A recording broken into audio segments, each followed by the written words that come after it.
जय भीम, नमो बुद्धाय. बुद्ध धम्म आणि संस्कार या चॅनलमध्ये सर्वांचे स्वागत आहे. बुद्ध आणि त्यांचा धम्म या ग्रंथाचं आपलं वाचन चालू आहे. मागील भागात आपण बघितलं धर्म आणि धम्म यांच्यातील भेद आपण बघितला. आता आपण बघणार आहोत की धर्मामध्ये नैतिकतेला कुठलं स्थान आहे.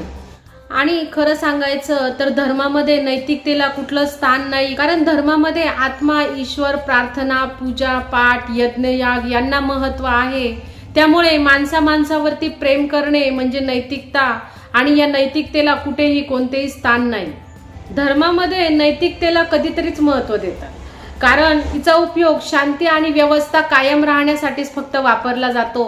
आणि धर्माचं असं म्हणणं आहे की आपल्या शेजाऱ्यांशी चांगलं वागावं, कारण ते आणि आपण दोघेही ईश्वराची लेकरे आहोत. प्रत्येक धर्म जो आहे तो नैतिकतेची शिकवण देतो, परंतु नैतिकता हा त्यांचा काही मूलाधार नाही.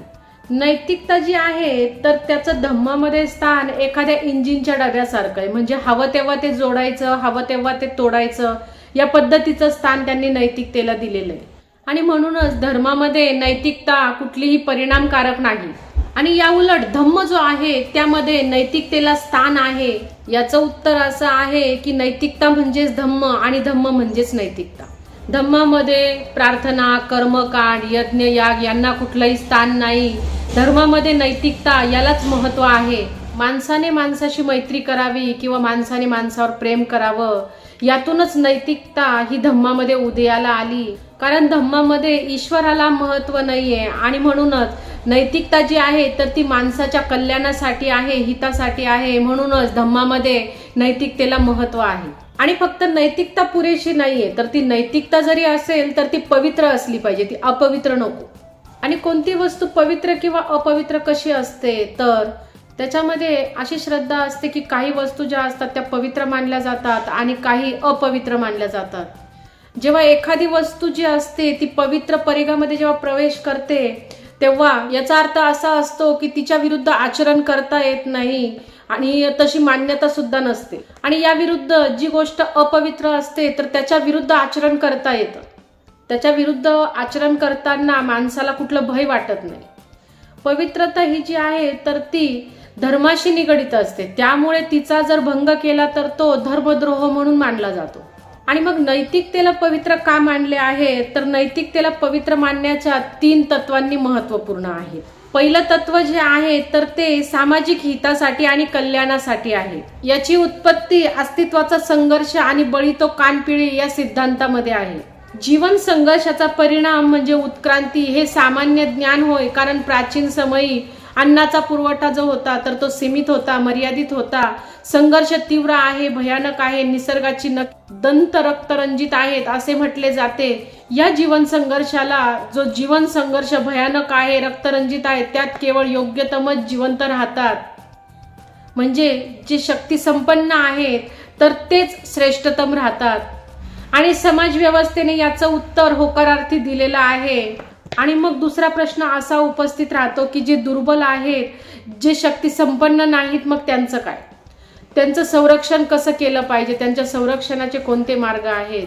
आणि याकरिता योग्यतम असं आहे की जे शक्ती संपन्न आहेत त्यांच्यावरती नियंत्रणाशिवाय अन्य कोणताही दुसरा मार्ग इथे नाहीये, आणि यातच नैतिकतेचा उगम आहे.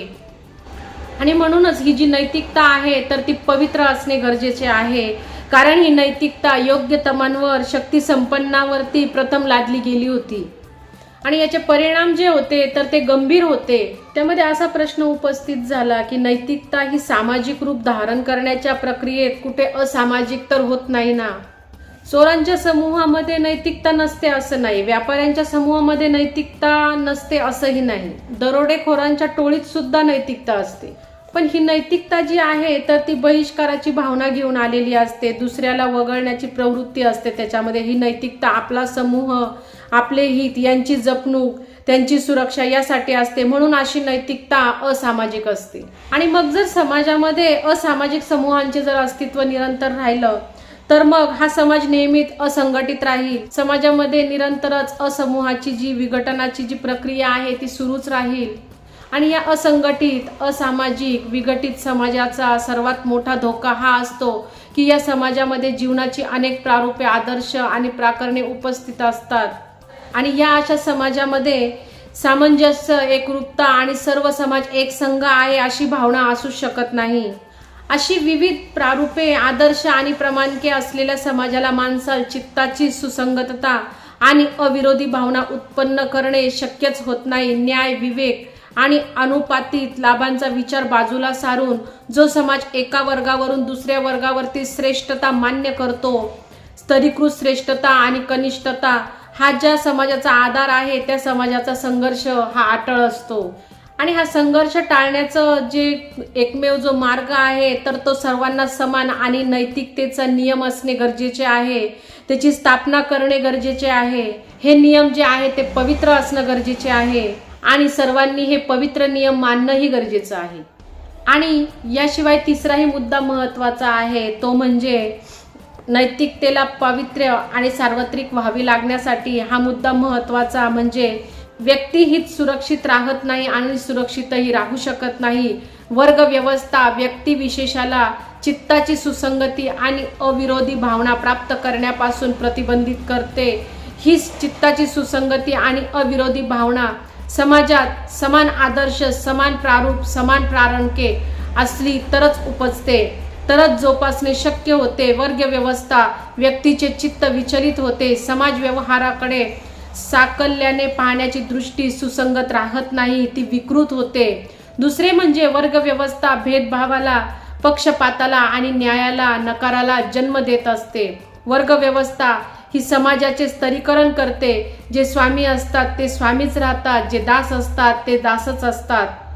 श्रमिक नेहमी श्रमिकच राहतात. सत्ता सुविधा भोगी, सत्ता सुविधा भोगीच राहतात आणि दास दासच राहतात. म्हणजे याचा अर्थ असा आहे की या व्यवस्थेमध्ये जर स्वातंत्र्य असेल तर ते मुठभर लोकांसाठीच असेल आणि ते त्यांनाच मर्यादित राहील आणि ते बहुजनांची नसेल. आणि मग यावरती काय उपाययोजना आहे किंवा काय उपाय करता येतील, तर त्यावरती एकच मार्ग आहे, तो म्हणजे भातृभावनेने सार्वत्रिक आणि परिणामकारक बनवणे, प्रभावीशाली बनवणे. आणि भातृभाव म्हणजे काय, तर माणसामध्ये बंधुभावाची भावना निर्माण होणे म्हणजे हे नैतिकतेचे दुसरे नाव आहे.